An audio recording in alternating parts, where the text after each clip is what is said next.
in an ordinary world where a hero is called to adventure, he refuses the call and then meets his mentor.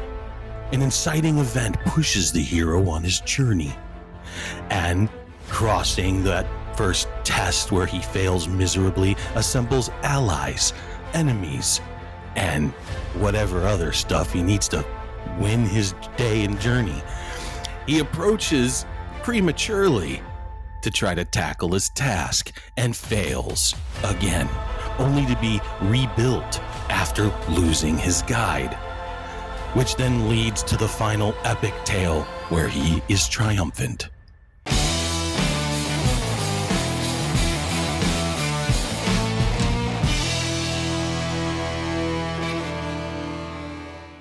Welcome, ladies and gentlemen, to the ServiceMonster podcast.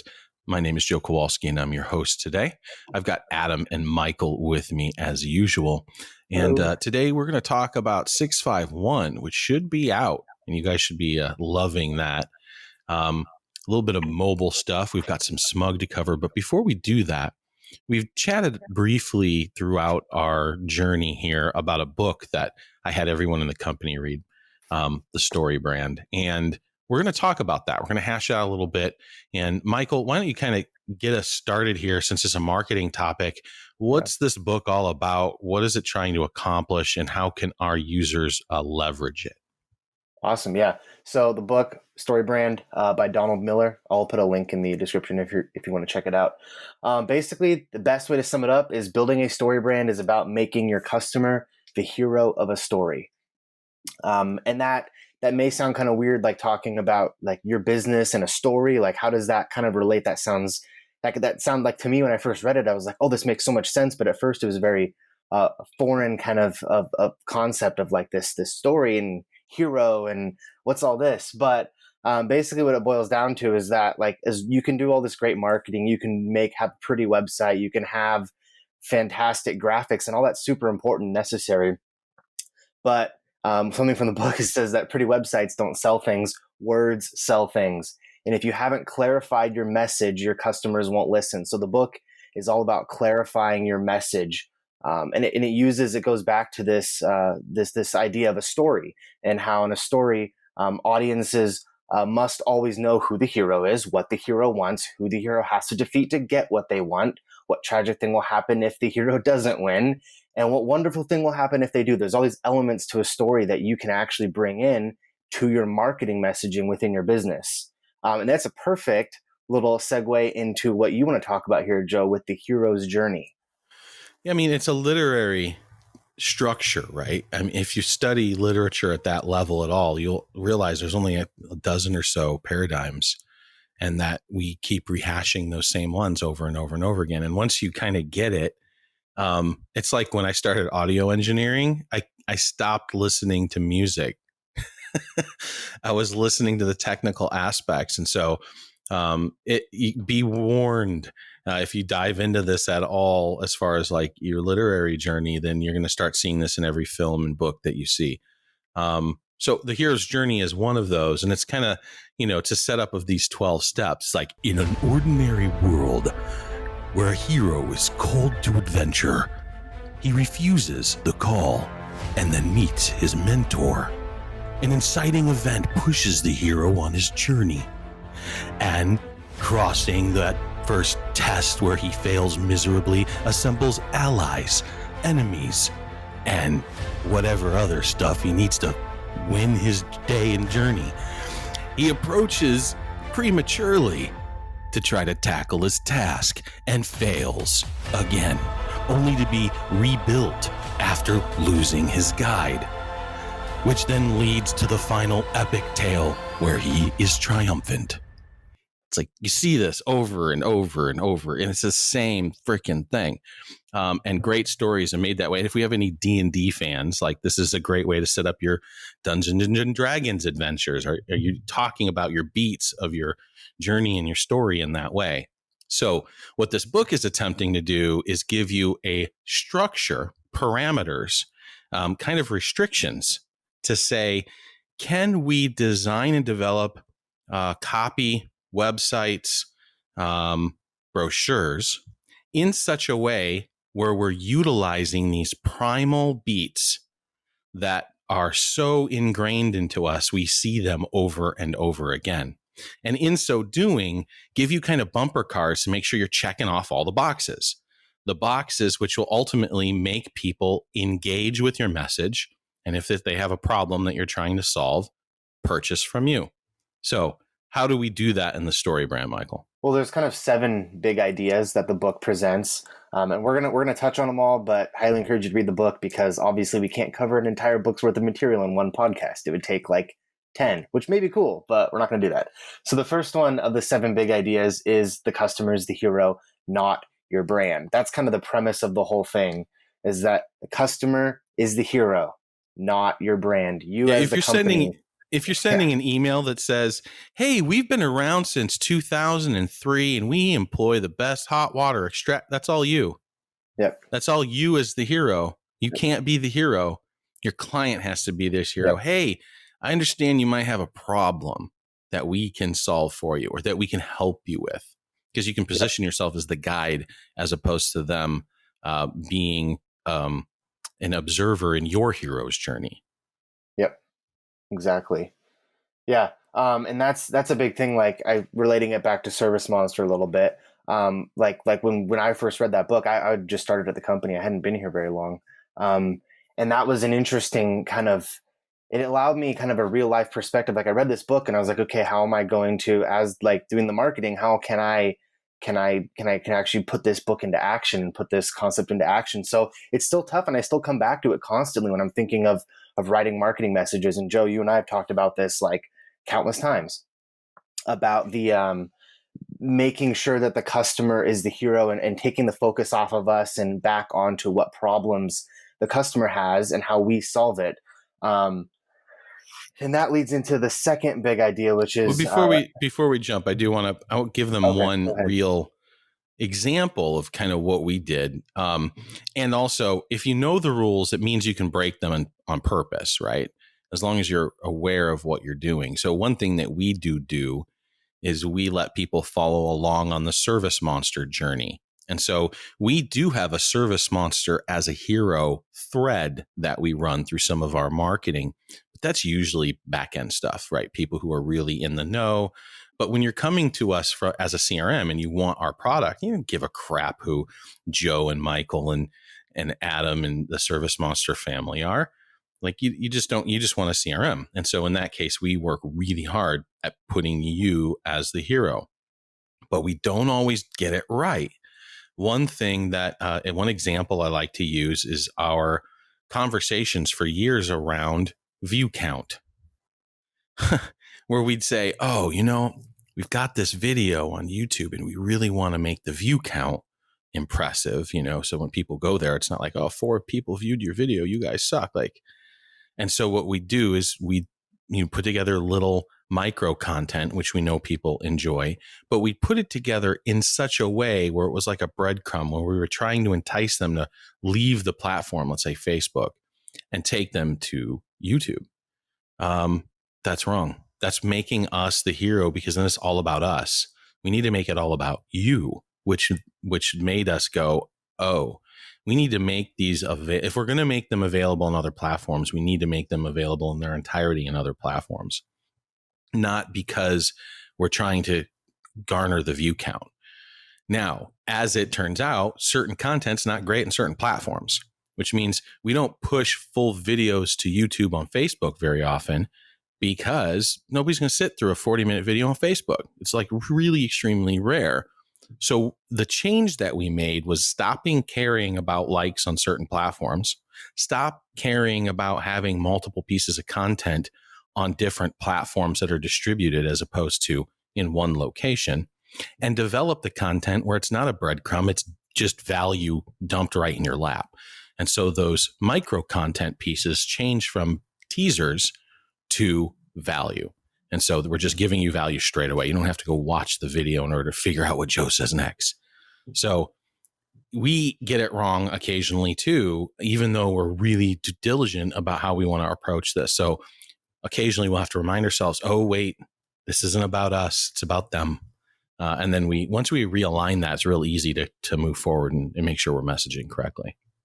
I think that's a good thing, honestly. It's good to be wrong with that sometimes, because when you recognize that you're doing this the wrong way, you're approaching it the wrong way, it gives you the ability to fix it and to improve.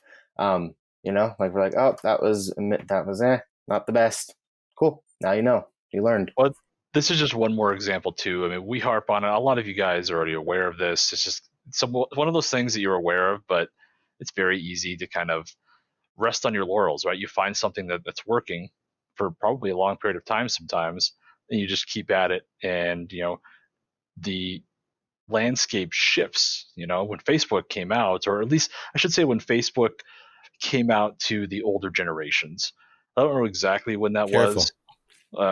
And when I say, yes, well, I'll let you guys figure out what constitutes older. But the point of that is Facebook originally was for colleges, and then it went to kind of teens, and then so on, and now it actually is much more about the boomer generation, Generation X, and that's a lot of what you guys are looking for is clients, and so that's why advertising there has been so beneficial and so on. Anyways, the point of this is, before I ramble too on, was just that constantly be reevaluating what you're putting out there, because it's very easy to find something that starts working and then just keep rolling with that. And this is kind of the point that Joe's making, is always be making sure that you're hitting on that. So Exactly. Number 2. The second big idea of 7 is that companies tend to sell solutions to external problems, but customers buy solutions to internal problems. What the hell does that mean? Basically, what it means is that there's all these external problems out there. These problems that are outside of us, but they cause frustration, and frustration is an internal problem. Or they cause people to be scared, or they need something, and those are internal problems, internal issues that people have that are caused by this external problem. So then, as a brand, you want to look to how you are solving the internal problem, like people's frustration or people's fear. I guess that's a weird one, I guess, but I mean, it's relevant for maybe like a security company or something. Maybe not cleaning so much. Well, for cleaning with, like, company, sanitation, yeah. I mean, if we can ground it in context, the cleaning company, their external problem is going to be the dirty carpet, the dusty mantle, the dirty windows you can't see out of. The internal problem is the feeling of cleanliness, of happiness, of freshness, of a work environment where you're happy to be in. Like, we all know the difference between working and playing in an environment that is just a mess and one that is like totally everything's put back in its place and everything is super clean. And creatives especially have a problem getting in a clean environment, but they're the first ones who are in a clean environment are like, oh, this is so amazing. Like, my mind is open. And so we all know that feeling. That might be the feeling that Michael's talking about here, that feeling of contentment that comes with knowing that things are freshly clean. Yep, exactly. I think even with cleaning, there's this internal problem of like around sanitation and cleanliness right now with the current COVID-19 crisis. People I know a lot of cleaners have transitioned to being able to offer some sort of sanitation service, and that taps into that. There people have this internal fear or concern about where they're at, what they're touching, the environment around them. So as a cleaning business, like we talked about pivoting to that, that's a great example actually of identifying your customers' internal problems and solving them, or at least providing a potential solution to those internal problems. And that's a good example for kind of the time we're in right now and relevant to right now. Do you have anything else on that, Joe? No, I think that sums it up pretty well. Obviously, how does that translate to copy? How does all this translate to actionable items on your website? We'll get to that in small part. But part of what we're doing here is giving you the framework. And then I would encourage you to go buy the damn book. It's a small read. It's an easy read. It's available on audiobook. So, let us kind of give you the framework so you can go into it without the fog of war. But you're going to get a lot of benefit out of that book itself. Yep. And one thing on that too, the book has a lot of sheets in it. You can go to the website and download them too. And we use those worksheets. Yeah. Mm-hmm. And they they totally help. Yeah. So that's another reason why, like, this is good framework overall. But really get the book or audiobook. And I think you can go on the website and download the sheets. And that really helps you. Like, for me, I'm a very visual learner. So it helps me to be able to write it all out and kind of see how these things relate. But yeah. So the third point is that customers aren't looking for another hero. They're looking for a guide. And we've already touched on this a little bit, but this is positioning your brand as the guide. Again, you're not the hero. The customer is the hero, but you're the one who helps them and gets them to the ultimate goal, or helps them solve that problem. You don't be Luke, be Obi-Wan. Let them be Luke. Like, let the guy who's calling to get the carpet cleaned be the hero to his wife. You're there to support him. And if you can make them feel like that, man, you're their guy, because you're their guide, because you're their expert, because you're the guru, because you're the one who understands. Now, this comes with responsibility, like any great power, which is know your brand and know your stuff. Like, you should know fabric, and you should know, surfactant, and you should go listen to the cleaning podcast that we do, which is, more talking about the cleaning and so forth. Link in the show notes below. But, get sciencey with it. If you're a landscaper, understand your plants and bushes and your perennials, and, learn your craft. Then you can be the guide. That actually is perfect, because the fourth point, which ties into it really well, is customers trust. I combined two words there. Look at that. Customers trust a guide who has a plan. So that's exactly what you're talking about. If you can be they're the hero, I'm the guide, whatever, but you have to have a plan. You have to have something to offer them. You have to be knowledgeable. Like you said, Joe, you have to be the expert in your field. You have to actually have something to offer them that's relevant, and like a path to their success. They can't know more than you about your industry and I'll tell you, here's a little story about me. When I first started I had a couple different sales careers in my youth, but I worked at Guitar Center for a while, and I was a pretty good salesperson. And so they moved me into pro audio, right? So selling the recording equipment. And, if you follow me, eventually I ended up becoming a recording engineer. But in my first 4 months, I totally blew this rule, because they'd come in to the pro audio suite and I would start talking to them about channels and tracks and reversing the terminology. And they, as studio engineers, knew what the hell was going on. They know the difference between a channel and a track. But I sound like an asshole salesperson who's just trying to sell them shit when all I did was reverse the terminology. And when I got the terminology right, they're like, okay, I can trust you because you know what the hell you're talking about. And so just that little simple thing, like when they come to you, now this almost never happens. They're not going to be like, well, do you bonnet clean or do you do hot water extraction? Because I've heard blah, blah, blah, blah, blah. Right.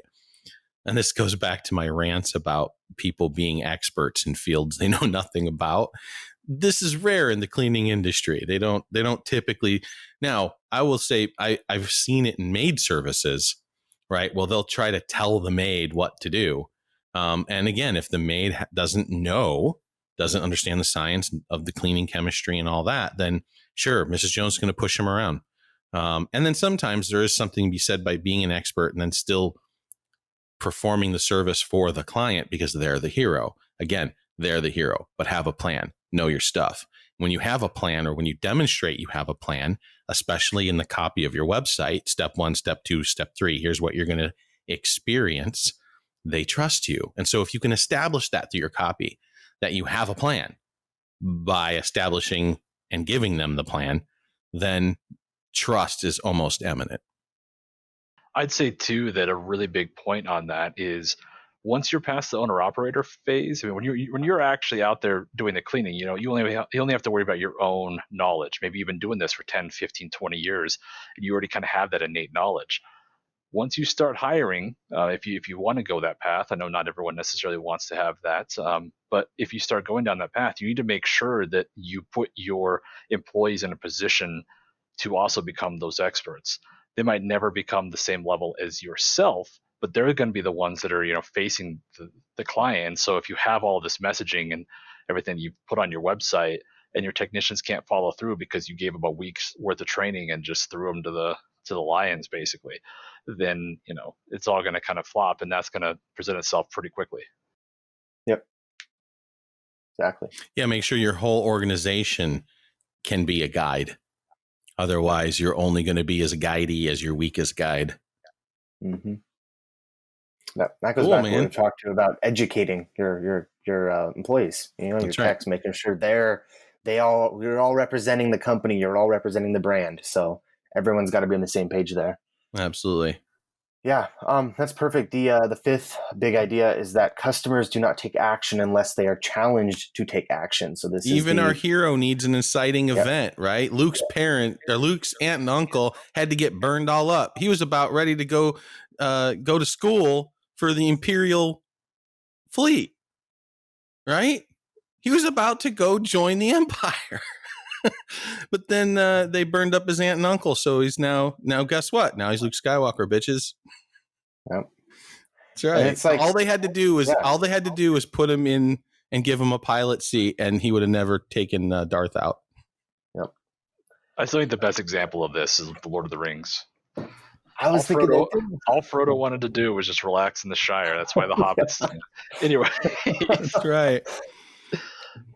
All he wanted to do was chill, and that didn't happen.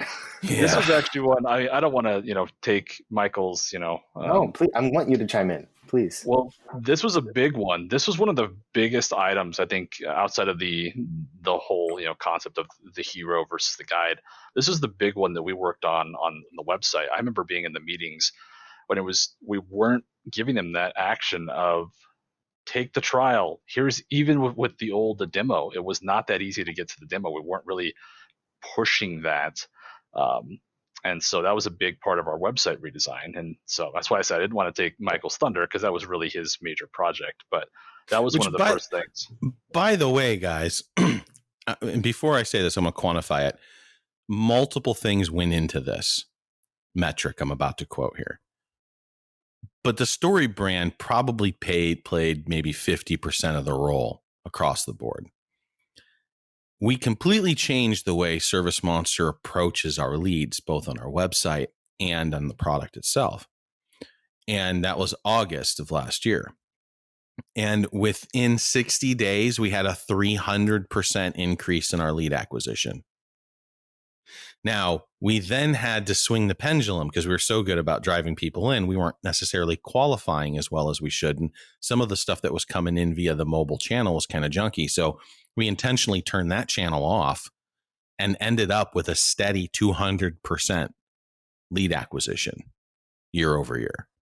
And even through COVID, we remained at 150% year over year. And we are now just under 200% again. And so for real, like, I believe in this because we used it to great effect. So it's not like we just read some book we thought it'd be cool to talk to you guys about. This is when we give you guys information and knowledge is because we've already been through it, or because it's a fresh wound for us. It's how we kind of put that stuff together. So yeah, this actually, and Joe suggested this topic for the podcast, and I'm actually going to go back and reread the book. Here, I'm going to go to the office and get my copy, because I was like, man, like I was rereading some of the concepts from it. I'm like, oh, this is such good stuff. I feel like it's kind of one of those things where you probably should revisit it every so often. Seriously, it just forces you into a paradigm to look as a filter, right? And checks and balances. Like, did I do that? Is that quite? Oh man, I kind of strayed over here. I might want to realign that a little bit. Yeah, and also a lot of times, you just see something you didn't the first time. You're just like, oh man, that totally means something different to me now. as you Which grow in again experience. goes back to that number 5 idea. Like, people don't take action unless they're challenged to take action. So one of the things the Exactly. book is doing is challenging you to look at your copy, at your website, at your brochure and say, am I challenging people to take action? Am I making sure that they have an easy way to say, okay, I'm sold, click.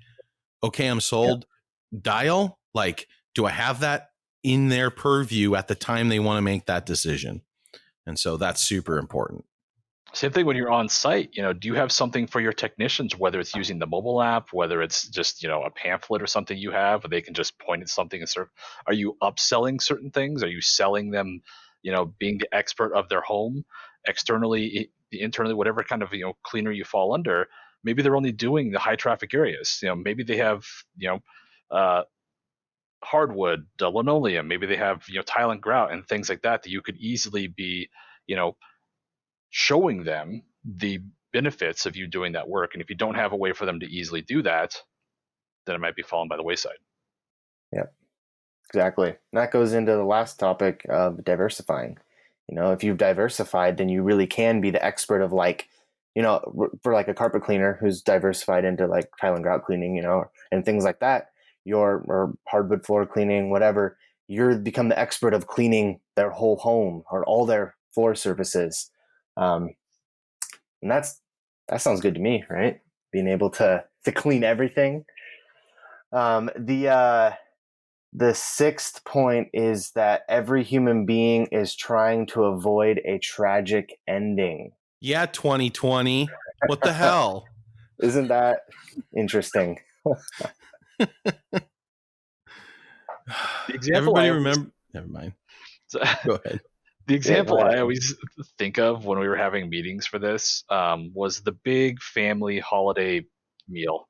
Like, whether it's Thanksgiving, whether it's Christmas, whatever your family holiday might do, if you do that, there's typically someone who would host that, right? Who's hosting the big event, and the big thing is, the tragic ending is if they don't get their house cleaned up and it's just a mess. And so before you even get to sit down and have your meal, you're having a big fight over whatever is happening. I'm not saying this is from personal experience. I'm just saying that sometimes it's nice to get that win there when you're hosting. So that's the example I always think of. Yeah, and this obviously is, there's a well-known marketing tactic about leveraging fear, right? Fear style marketing. And I'm not a huge proponent of that. I'm also not a huge proponent of sex sells. Like, those are two things that we really don't lean on. But setting them up for what might happen if they don't get their problem solved, regardless of how they choose to solve their problem, can invoke that emotional response. Like, do you want to still be in the same spot you're at this time next year? Right? Which is, a tool we haven't really fully leveraged, even though that's true. People will look at a CRM and they'll often buy on their anniversary of looking at it the first time. Like, we have this big spike 12 months after you saw your trial, or 24 months after you saw your trial. I mean, it's like significant, like 5 times higher than any of the other surrounding periods of time after you've done your trial, after that first, let's say, 90 days. Why? It's because you're running into your same problem that made you look at your CRM as a solution in the first place. And so one of the things that we could say on our site as an example here is, do you really want to be looking at this problem next year? Like, the next time you have this problem, do you really how about we just solve it? And so otherwise you're going to have a tragic ending. Your ending will be, you're doing the same thing you're doing last year, and you're in the same spot. You haven't grown. You haven't moved the ball forward. Because we hear that a lot. It's like, oh, I know I need to do it, but now's not a great time. I'll do it a little bit later. And that a little bit later turns into next year. And you're like, oh, if I would have done it, then I would have had all this stuff sorted. So you can use that messaging to kind of let the hero know, hey, there's a tragic ending that can befall you if you're not following the path that I have set up as part of the plan that I've created to show you that I'm a guide. Yep, exactly. That's a good point, because they do talk about fear appeal marketing in the book, and like you said, that's a weird one. And for cleaners especially, like, I don't know if you necessarily want to take like That's a the fear bug, right? approach, huh? The bug, they'll use that often, like the bed bugs when the bed bug Oh, scare was big, or they'll show yeah, like dust mites, yep, living in your carpet and all the nasty that's there. Because you get a microscope and you look yep, inside a carpet, that's nasty stuff. yeah. You don't want to see that. There's like whole ecosystems in Yep, there. yep. But like something that's similar to the fear appeal marketing that I personally think is cool and can be effective is like showing like we did like the carpet cleaning wastewater Yeah, grossest wastewater video. It's like that's still kind of doing the same thing of like this is nasty, obviously this is what's coming out of people's carpets, this is what's coming out of people's homes, and doing stuff like that, like it gets the point across of like, hey, you're living in filth whether you can see it or not, and we'll fix that for you. We'll make your that's a home feel so nice and that's a perfect. clean. That's perfect because it wraps it all up. Like because you have, what do you get out of what problem we're trying to solve? Well, we're trying to make you feel that feeling when you're sitting in a clean environment. We're not trying to clean the environment. We're trying to give you the feeling that you get sitting in a clean environment. And what happens if you don't follow the plan I'm outlining as a guide? What's the tragedy? Oh, the tragedy is you see all this nasty ass water I pulled out of other people's homes. Yeah, that's still in your house. Yep, That's a tragedy. that is Right. too. Yeah. So that's a good way to set that up as a good example on your site. It would be like, Yep. here's an example of clean home, but here's what we pulled out of it, which Yep. can be used to really drive that number 6 point home. Exactly. Yeah. And then the last big idea is never assume people understand how your brand can change their lives. Tell them. And that's fairly self-explanatory in the sense of like you can't just expect people to understand what you do and how you do it even. You have to tell them. And that I think for cleaners that's a pretty straightforward one, I think, of like this is what you're doing. I offer these services. This is the result, Yeah, but through how does your it change their social media. lives? Like, follow the Well, that's what we've been context of the talking about. Yeah. question, right? It's trying to put them in. Like, how are you changing your client's life? It's giving them that feeling, right? And Yep. and then not only that, but making sure they never have to feel it again because you're their Exactly. guy. Because then you Yep. build your loyalty and your client retention around that messaging, around that trust. And now, not only are you going to avoid the tragic ending of this one potential transaction, but all the other ones in the future too. And I'm going to change your life because you'll never have to be in this state again. And I'm going to make sure of it, and you won't have to worry about it or scheduling it or reaching it. I'll do all that for you. Yep.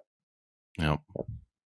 Yeah, kind of the conclusion statement that I liked from the book was we must tell our customers what their lives will look like after they buy our products, or they will have no motivation to do so. That's And right. it's exactly what you were just talking about. So that's kind of what we've got for the StoryBrand summary. Very high level there. The nitty gritties in the book, fantastic read. I'm gonna reread it honestly. So it's definitely worth checking out. Like I said, I'll put a link to it in the bio so you guys can check it out if you're interested. But that's what we got. Do you have anything else, Joe, on StoryBrand No, I marketing think we that you did a want pretty to? good job. I mean, setting up the book and giving the beats, maybe a little context on how they can implement it. But the book's worksheets, read through the book and look at the worksheets. That'll really help refine. And don't do it in a vacuum. Don't do it by yourself, right? Yeah. Get opinions of other people and kind of kick it around. You'll chew up a sentence for 5-6 days. It'll go through several iterations. Like you'll replace one word. You'll wake up in the middle of the night and go, oh, but it requires effort and attention. And Yep. so that's really what I'm trying to give you guys is focus, effort, attention, a roadmap so that you can then apply this stuff to your own business and see some of these incredible results that we've seen over this last year. Yep. Yeah. And to touch on that too, like the book it's kind of like a mindset change. Like there's obviously the book has all the great practical stuff in it of like worksheets you can go through, but it's like a total mindset shifter of how you think about marketing, how you think about your relationship as a business and as a brand to your customers. So that's why, like you suggested, audiobook, Joe. I think this actually would be a really good one to to listen to, because I think you can kind of get the mindset maybe a little better that way, and then go back and read it or do the worksheets to make it a little more practical. There's a lot of approaches to it, but definitely worth the time. It's been very company changing for us, so in very positive ways. So For sure. Well, especially if you guys are out on the truck, I mean, you're going to have a lot of time where you can just throw something on rather than listen to the radio or your favorite song. Yep. Yeah, if you're not using that time while you're cleaning or in the truck to enrich yourself, at least in part, doesn't have to be all the time, but at least in part, and that's a big opportunity wasted. Yep, exactly. And Joe Rogan's fine, but only so much. Yep. Everything in moderation, right? Even moderation. Even moderation and moderation. Yep. All right, Adam, take us away. Yeah. So ServiceMonster news. We have a few exciting things. Actually, I'm not even giving that segue enough kind of enthusiasm there. Release 6.5.1 should be out when this podcast is released next week, barring some crazy find on either Monday or Tuesday morning. We've been in the QA process now for a few weeks, kind of ironing out any of the kinks and so on. And Joe has actually in that time been improving kind of what the information we're going to get out of that, the analytics that we're going to kind of be able to pull so we can be catching things before they're even hitting you guys. There is a lot to this. We've discussed it on previous podcasts numerous times. Joe's gone in depth as far as some of the caching without going, too specific on this multiple times. So I don't think we need to go into it again. If you guys are curious, watch one of the last couple of weeks' podcasts. Jump to the ServiceMonster show section; it'll be right there. But that is coming, and I know some of you guys are chomping at the bit, especially a few of you users who are experiencing some very weird spikes and things like that. So. Yeah, so let me set up the expectations properly. You should already be using it by the time you're listening to this. The performance improvements should be pretty dang noticeable, but we're not done. So what this release has allowed us to do is put application performance monitoring in place to a very high degree so that anything remaining now can get identified quickly to an individual user within the server settings so that we know what impact they're having and what issue we need to address. So not only have we done a lot of things to improve performance, we're on this 12-step plan, right? And this would be releasing step 5 and 6. We still have more steps to go, but those are refinement steps that'll have more impact on individual users. So if you're listening to this and going, yeah, I saw a performance increase, but I'm still having a problem. If you're one of those 21 that we've talked about before, the answer is I don't know what this impact is going to have on you. It should be fairly significant. It might not be perfect yet, but this will give us the vision that we need to go fix it rapidly after the release. So I'm very excited. I don't know if there's anyone more excited than me for this release, just because the amount of data that's going to be pouring out of it that we can then use to make ServiceMonster the best product online. So very, very, very, very, very excited to start that journey of our own once we get this data going. Absolutely. And that'll make us better guides, and you guys are the heroes. Yeah. See, tying it back to StoryBrand. Look at that. Sorry, Adam, continue. No, you're fine, Yoda. I appreciate it. So on the mobile front, if you guys aren't aware, you don't have automatic updates, something like that turned on, release 1.3.0 is out in the wild. And you guys are going to want to update to that. We updated our framework. We fixed some bugs. We had some UI UX improvements. It's safe now too, by the way. We have some of our tracking is already in that release, not all of it, but a lot of it. And we can tell bugs and so forth. And that version's really safe. It seems to be very stable, very low number of issues, given the hundreds of thousands of requests that it's pushing. So yeah, totally safe. You can go play with that and and get if you go ServiceMonster. I usually wait a couple days before I get something from them. Like, I understand. Like, I'm not even gonna go into it. I understand. Let's just leave it at that. So it's safe now. Go get 1.3. And on top of that, we've been working diligently on 1.3.1. It's actually going to be heading into QA next week. Probably around a week is what we've got kind of targeted as far as QA time right now. But again, we've been doing a bunch of UI UX improvements. There are some bug fixes that are in there. I won't go into details there. We'll have them, in the release notes specifically. But what I will tell you are a couple of big ticket items you guys are going to be excited about. One, multi-route view on the day view. You guys will be able to select and view multiple routes at once. This has been a big high demand item for you guys for a while. We spent a lot of time kind of researching how we wanted to approach this and really, really, really like how it's turned out. So Ethan flew through that so fast. Well, he had time to work on it too when we were doing the upgrade, but yeah. Yep.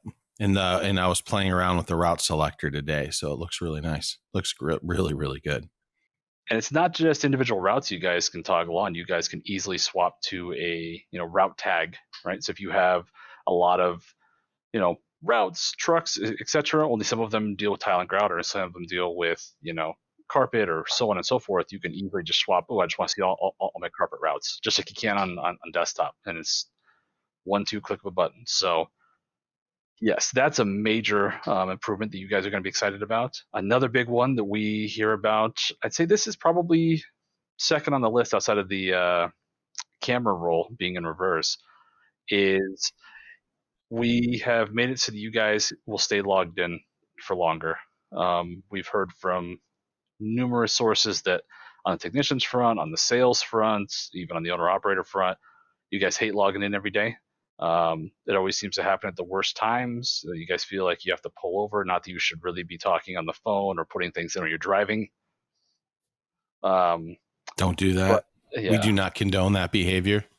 Absolutely. But we did make the buttons big so that you didn't have to fumble through it, though. Yeah.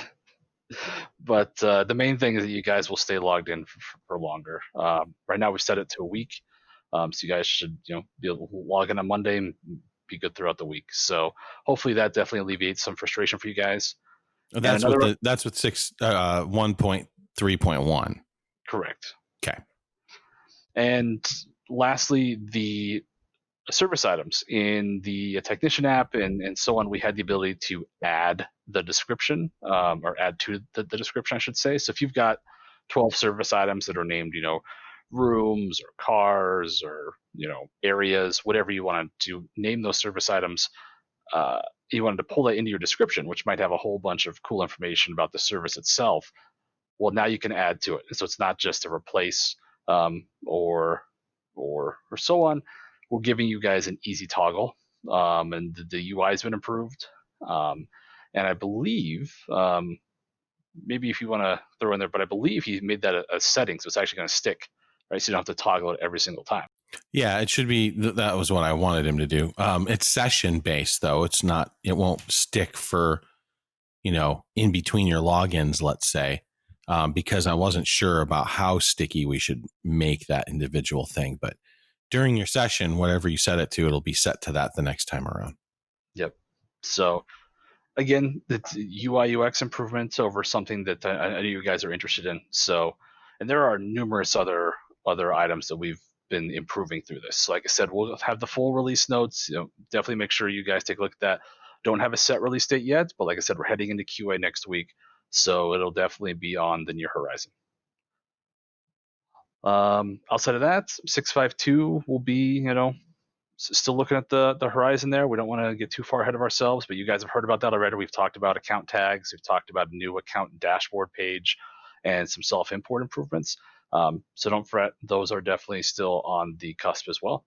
Once 651 is out and you guys can kind of get that performance upgrade, and we can start, parsing through the data. And like Joe said, tons of data that we're going to be able to help you guys have the best experience possible. So some exciting stuff. Definitely July is going to be an exciting month here. So Yeah, here Yep. here's different now. That's true. Here. and with that, we can jump out of the news segment. I can take off my suit and tie here, and jump into Entrejoe. And this was definitely kind of an interesting one. You've talked about this a few times, Joe. I think it's always important. It always gets a ton of likes and comments and such when you mention it, because it's not an easy concept to really understand or hold yourself to. It's one of those things you just constantly have to go through, and you'll jump on this once I kind of go through. So, man, I've seen a lot of posts lately complaining about employees. The culture that you are to build is 100% your responsibility, not theirs. It's all on you. Get good at hiring people and comfortable with firing people. Take control or lose control. Time to revisit an old favorite. Do not hold employees to the same standards you hold for yourself. First, it's not fair to the employee. No one will love your business the way you do. Through leadership, if you can get them to 85 or 90%, you have a winner. Try to remember, we don't call people who can do everything you do employees, we call them competitors. Entrejoe. Why don't you kind of dive into that a little bit, Joe? And Yeah, well, I have seen a lot of people complaining lately. Obviously, COVID has changed the game. And there are certainly large groups of people during this time who found it more pleasurable to not have a job, collect the extra dough, and then wait for this thing to do whatever before they do their next job. And that's fine. Like, there's tons of people in our environment who their life isn't business. Their life is friends and family, and work is strictly there for them to earn a living so that they can have time with their friends and family. And I won't begrudge anybody of that. I sometimes joke about how I have too much ambition juice, because as an owner, I'm still, because I have such a passion for this, I'm still cranking code out and checking shit in at 2 a.m. Right? I mean, Adam sees the logs now. Now that I have a workspace to work from home, like, it's all too easy to jump on the computer at 11 o'clock when everybody goes to bed and I'm not quite tired, and I just get a cup of coffee, and next thing I know, it's 2 o'clock. I would never expect my employees to do that. Like, yeah, there's just no way. All the facets, all the hats you wear as a business owner, from HR to customer service to sales to marketing to technical to purchasing and research and all of that stuff. There's some things you don't want to do. Like, very few people like doing the books. Hopefully you can find a pessimistic accountant on your journey, but there's aspects of your job that you don't like, obviously, but there's a lot of stuff that goes into what you do. And people get super frustrated when they don't find employees who are willing to go that extra mile. And by that extra mile, I mean on par with the owner. That's stupid. Like, there's no way that they don't have the same skin in the game. If I broke off 50% of the company, handed it to the employee, then you better damn right I expect them to be crowing at 2 o'clock in the morning, because they have ownership into the company. There's something beneficial in it directly for them. So, first of all, not recognizing that the culture is your fault and that it's yours to build and yours to lose. Placing the blame on other people. You're giving away your power.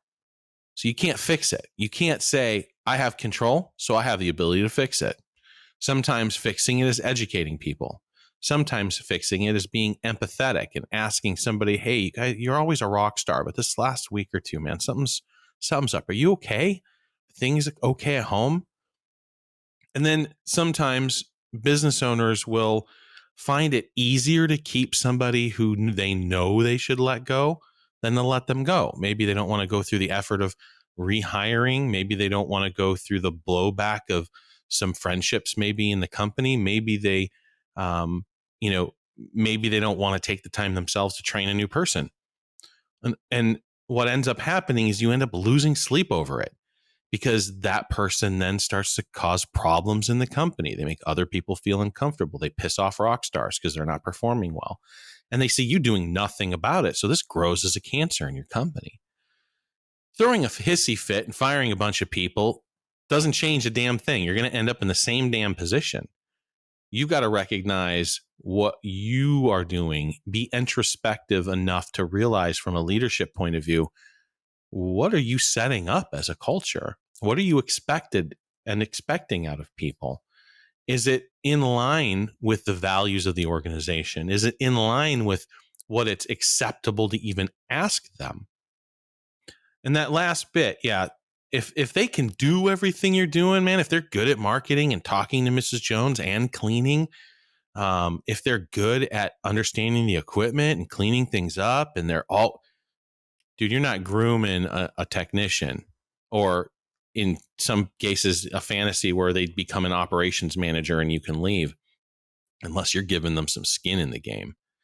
What you're doing is you're training your future competitor. Now, people freak out about this. They think every employee is going to be a future competitor. Like, I've seen a lot of people who are just single owner operators for no other reason than they don't want to groom their competition. And so they're stuck at $250,000 a year because they're afraid of competition. That's also silly, just living out of fear. That's just crazy. Occasionally somebody will say, I'm going to go start my own business, and go off, and you got to worry about clients and all that. But it's so rare. And them actually pulling it off is almost unheard of. It's very, very, very rare that somebody will leave an organization and go start a very successful business that outperforms their previous organization. It happens. Sure, there's anecdotal evidence around. But by and large, people aren't built to be entrepreneurs. They're just not. And so both expecting that out of them or worried about that in the first place is such a fringe case, such an outlier, that it only holds yourself back by even being worried about it. So yeah, find people who can care during business hours. And then cultivate them. Find those rock stars and cultivate them. And then don't be worried if they can't get every little aspect. Hopefully you can find and base it off people and personalities, not off their resume or not what they say they know. Because they have to work in a team environment. They've got to work inside of your culture. They've got to build your brand. And so that's what we've done at ServiceMonster. You know, it's taken us a long time, and we've been through a lot, and we've curated, and I've let go whole departments before, not because I enjoy it. It's because I obviously made some mistakes leading up to that. So, and it doesn't mean create this environment of intimidation, right? People get a little confused by that, saying, Joe, you always say empathetic, and it feels like you're a nice guy and a nice employer, and you people look like working for you, but you say hire slow, fire fast.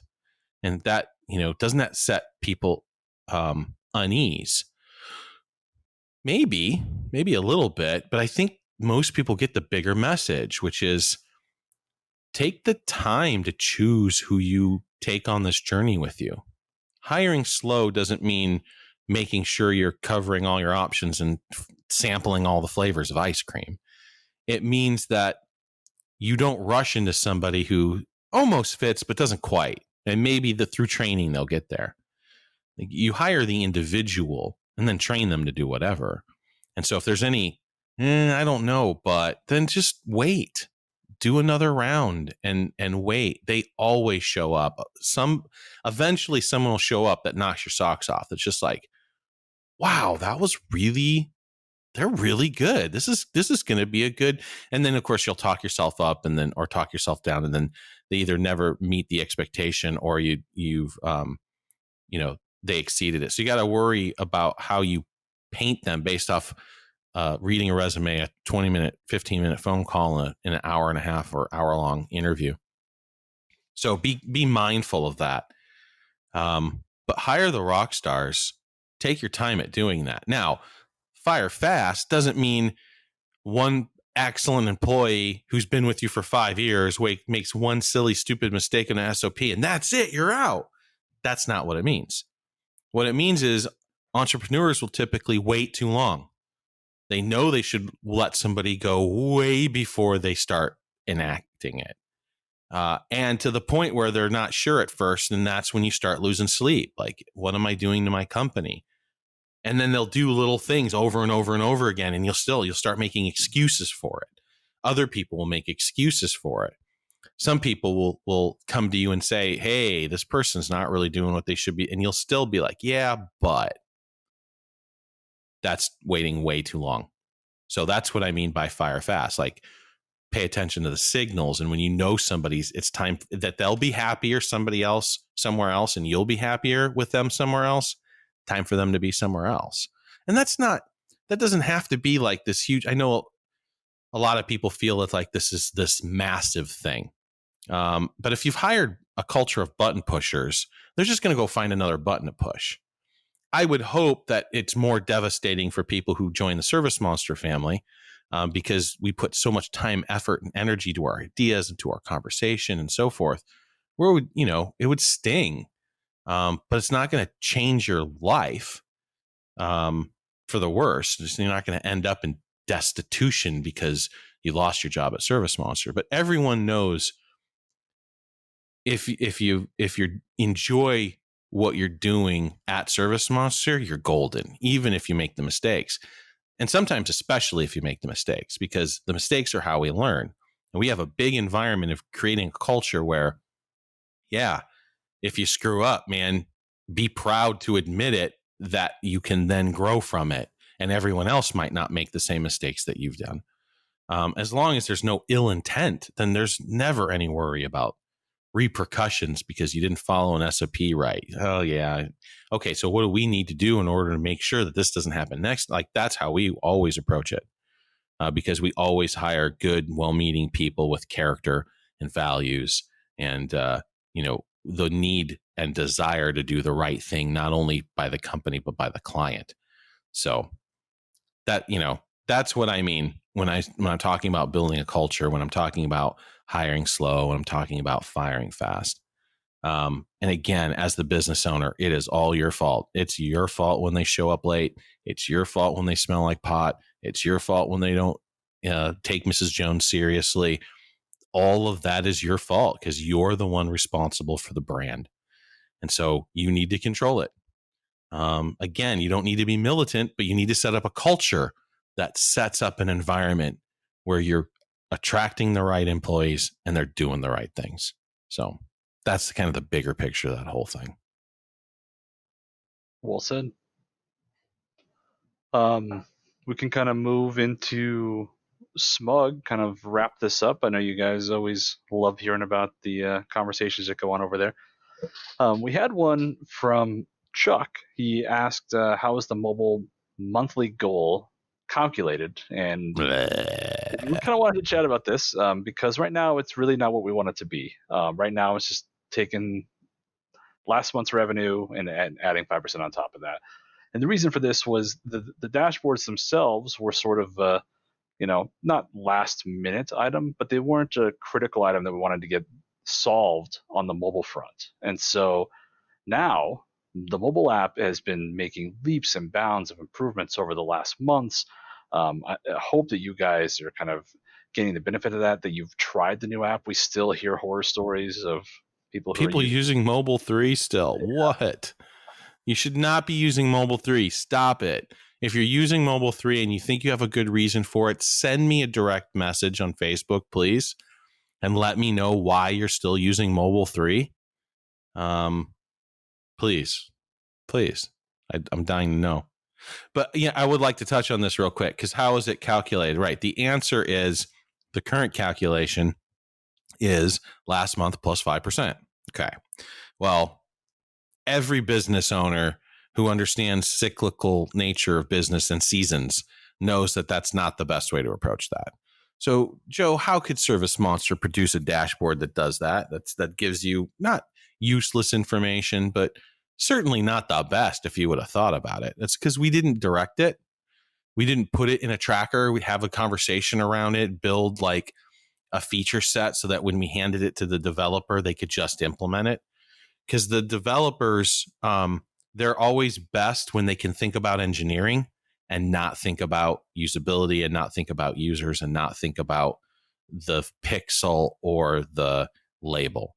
So if you take the user experience side away and you just say, this is what we want, build this, then they can work on the technical aspects of, okay, how do I push the data back and forth? How do I do testing? How do I make sure I'm setting it up within the best practice of the environment that we're in. When they start actually designing things, worrying about use cases, more often than not, you're not going to have the best product, the best build, because they don't understand what a technician who cleans carpet for a living, like what they go through and what they're going to need when they're sitting in the truck that day. I'm good at it. Adam's good at it. Michael's getting good at it. Ethan's getting good at it. Aaron's getting good at it. Everybody else is not so great at it. We shouldn't really trust them. Amy, obviously, she knows her stuff too from a support point of view. And I'll even give a shout out to Brenda, right, from a technical aspect and reporting and labeling and whatnot. But that's pretty much it. And there's still only like 2 or 3 people in the whole company who would do any kind of UI design. So we ended up with this dashboard is because the previous developer, we said, let's have some dashboards there. And we said, okay. And he whipped one up. And as a developer doesn't know, the business owner cares more about a year-to-year metric than the month over last month metric. And so that's the way I implement it. And nobody said boo. And it just went in because we didn't really pay that much attention. The QA department said, yep, that checks out. It's working correctly and done.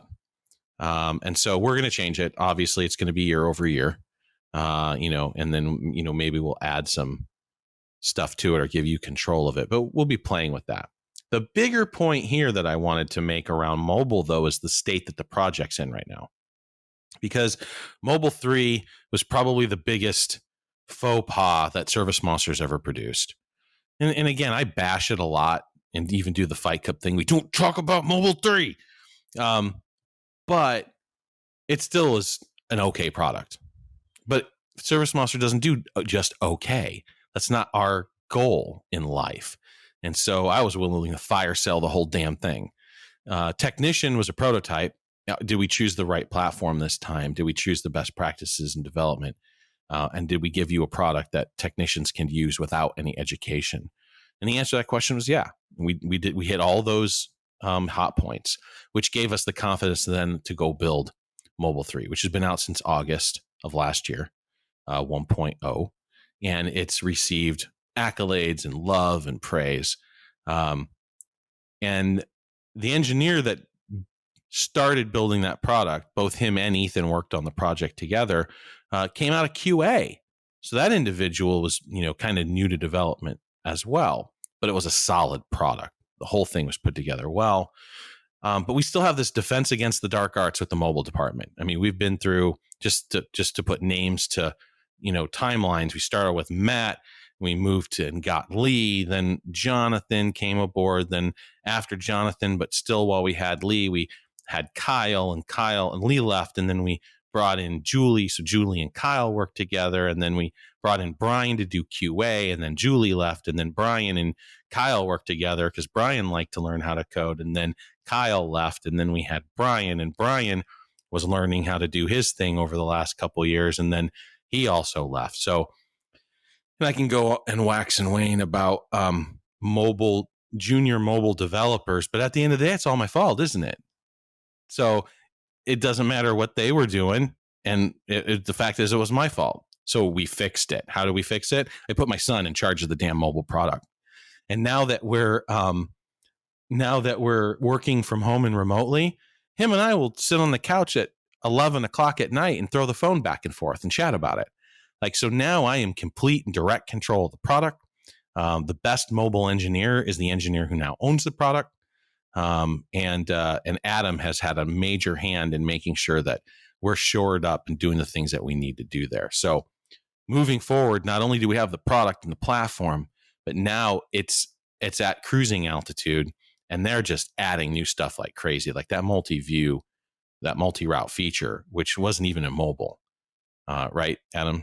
It was never in mobile. We've never had it. Yep. We've never had it on a mobile product. I mean, mobile too, but that's a web-based product, right? So we never got to the point where we felt comfortable enough with the app and how it was performing and people using it to get to that point where we could put in a multi-route view. Now we have it. And I'm very proud of Ethan for his role in that product at this point. I love the fact that it's super stable, not just the product, but the development individuals who are in there. And it gives us the ability to really build on this long term. And so little things like this, how's my monthly total calculated? We have a couple of those little things still in the app that we want to clean up. But other than that, it's a great product. So I would really encourage you, if you guys aren't on it or you're still on Technician, to go play with it. If you're on mobile too and you're on a tablet, fine, you can stay there. It's still going to be better for the tablet. Mobile 2 is going to be better for the tablet. But tablet version is something that's being whiteboarded. We want to make sure that we can build you a great scheduling screen on the tablet and a really good estimating screen. So when you're in the house, you look like a pro, and Mrs. Jones could see over your shoulder and sign it and do all that stuff on a tablet. So that's coming as well, but that's down the road. Now that we're at cruising altitude, now we're not worried about development personnel. We've got great runway. Absolutely.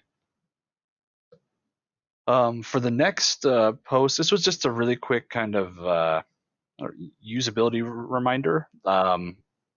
Cory had asked in the new app, how does one find an order for a particular account? Essentially, the account history. And when you're on any of the primary screens, so the account screen, the appointment screen, the order screen, there is a bar of, we call it the menu bar, but it's going to have just a bunch of quick actions on it. You want to send an email, you want to, schedule something, you want to look at the history or so on. But there are numerous items there, and so that is a scrollable bar, right? Just have the little swipe motion. We have UI elements in there to kind of help draw attention to that. Cory most likely was just swapping from one of the previous apps, and so I just thought it would probably be a good time to just kind of, if you guys are listening to us and taking that initial dive into the new app, whether it's just dipping your toes in or just diving in head first, either way, just kind of be aware of that. So yeah, so in summary, the menu bar at the top of those screens that have the toolbar buttons is often swipeable. So if it has as many buttons as there is width of the screen, just try and swipe it, see if there's anything on the other side. One thing that we've been asked about, once people kind of get it, is, oh, well, this button I always use, and it's actually off the screen. I got to slide every time. And then we've talked about implementing a custom button order. So you maybe long press, and then you can move that button maybe to the front of the list. So your 3 or 4 most important buttons are right up front. So that'll be something that we add in, but those are just little creature features, right? Comfort features. So that's the kind of stickiness and love that we'll be putting into the app over these next few months. Absolutely. The next question or sort of discussion came up from Jason, and this is kind of another just feature to point out. He was asking about, can we track who is making what change on an activity or something like that. So if a technician, for example, added a note to an already existing activity, because one thing you guys can do, by the way, you can have kind of an open activity that just runs through the technician team if there's a multi-appointment, a large project, multiple teams involved, so on. And Renee hopped in and just pointed out, hey, the account has a newsfeed section. And when you're on that newsfeed section, you'll see every little update like that, and it'll show exactly what they added to it. So just kind of one of those things that if you're not paying attention, you haven't maybe seen that. It is one of the sidecar sections on the account. In the very near future, it's actually going to be moved to one sidecar, but we'll address that when the release comes out with that change. But yeah, you can view that account newsfeed on the account page on ServiceMonster 6. So perfect. Last, but certainly not least, before we call a day here, there was a great discussion from Heather. And again, this is one of the primary reasons we implement SMUG, why we enjoy SMUG. We love seeing you guys ask each other as fellow business owners questions that can help you and your team. And her question was essentially about, getting tablets for her team. How do people, protect against theft, against things that aren't, just accidental, the tablet breaks, it's stolen or something like that. What are your rules for use? Do they keep it in the truck? Do they keep it in the office? Things like that. Just asking people's thoughts and experiences, and some great things came out of that. Just a couple to kind of highlight. You guys can kind of kind of just, I guess, get the idea of that is one suggestion was rather than tablets, using a convertible made for school, a Chromebook, because they're actually made, for students. They're going to drop it. They're going to eat their lunch over it. They're going to do everything like that, which probably in a lot of cases sounds like your guys' environment, right? It can take some damage to it. And that way he has the capability of running either himself as an owner operator, the desktop version, or he can download the app and treat it as a tablet. So you kind of get the best of both worlds. Downside is you have to have an internet connection. So this is probably going to work best if you're in a more urban environment, right? Where you have something like Xfinity hotspots, which is a very common thing. Or if you're asking maybe the clients themselves if they want to hop on their Wi-Fi, or you're tethering a hotspot from your phone, or so on. There's advantages and disadvantages, right? So that was one suggestion. Another thing that I brought up was make sure you have some sort of just code, what's a QR code, get like a label to print off some oh my gosh, why am I blanking on the name? The barcodes.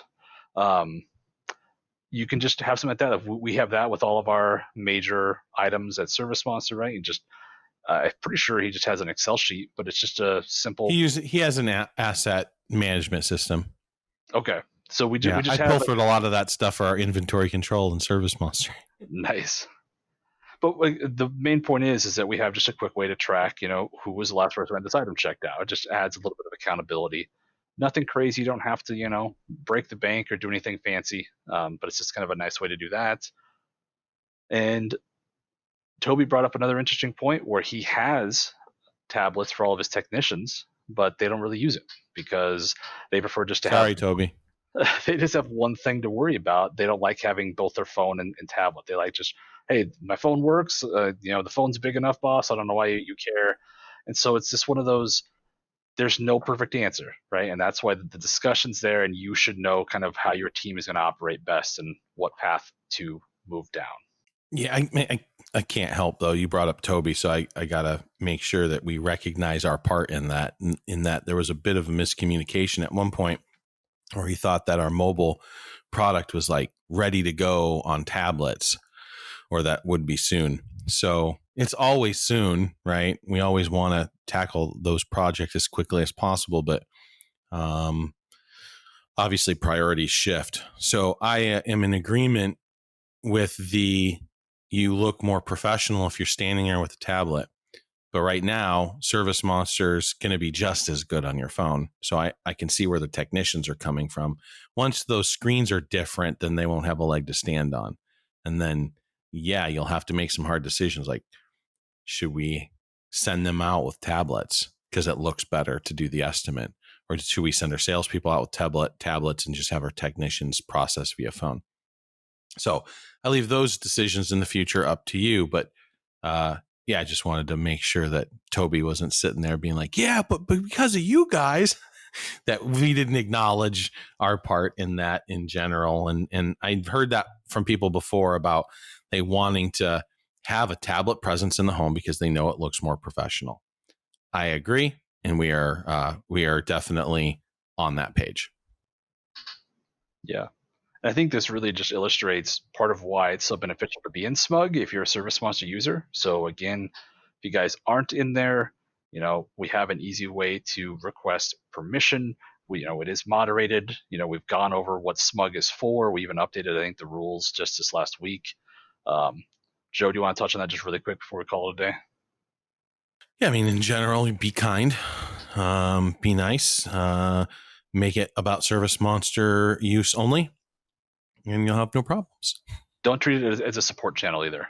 You can definitely. I'll intentionally not answer support questions for like a day. You got to call in or send an email. Like, don't expect us to drop everything because you posted something on SMUG. That's not what it's there for. If you need support, use the support channels, which are properly set up to get back to you as quickly as possible, and having the resources there to answer them.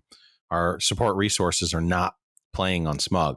That's how you get Adam's and I's attention, help control product direction, bring up things that you think we might not know about that benefit us knowing more than benefit you by telling us. And then, yeah, okay, occasionally if you want to express some frustration, We accept that too. Again, as long as you're kind, and if you're attacking ideas and not people, or not getting personal at all, I'll let that stuff stay up. I get it. I get frustrated at products sometimes too, and you need a place to vent and be heard, and you're definitely heard there. Those things get basically screenshotted and sent everywhere on our online platforms and communication pipelines. So, and then of course, the big thing that we really want you guys using it for is collaboration, talking amongst yourselves about things like tablet use and how do you do, how do you set up recurrences and tackle commercial accounts and that kind of thing. So that's what we're there for. Absolutely. That's all I got for you, Joe. Awesome. Michael, you have anything else you want to wrap up here? Nope, that's it. Very good. All right. Take a look at the show notes for all of the topics that we mentioned, the StoryBrand link and so forth.